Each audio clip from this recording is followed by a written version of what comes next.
And here's where my kind of soundscape research comes into play. Soundscapes were defined by Schaefer in 1977 as environments of sound with emphasis on the way it is perceived by an individual.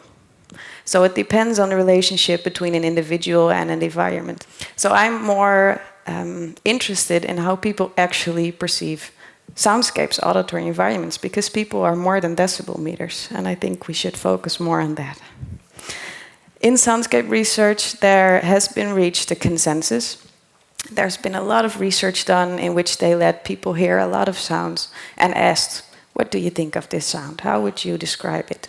And we found a consensus that soundscapes are appraised based on two main dimensions: pleasantness, horizontally shown, and eventfulness on the vertical axis. And this closely resembles what in psychology is known as cora affect. And cora affect could be described as the heart of all affective experiences. It is what underlies emotions and moods. And cora affect exists of two dimensions: pleasantness and arousal.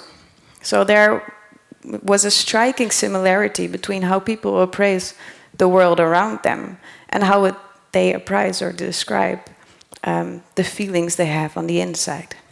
So we actually propose a classification or a taxonomy of soundscapes: lively, calm, boring, or chaotic.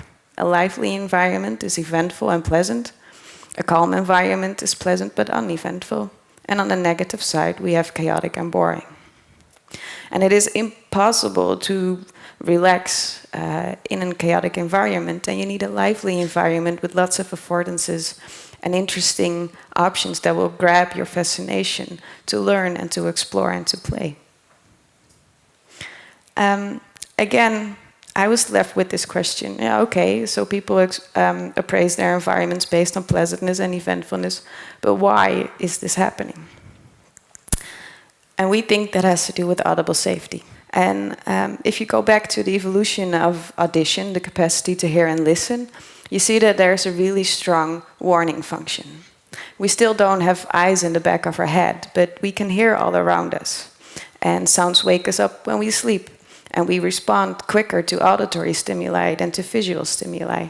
So we think there's a really important role for sound to warn us for possible danger.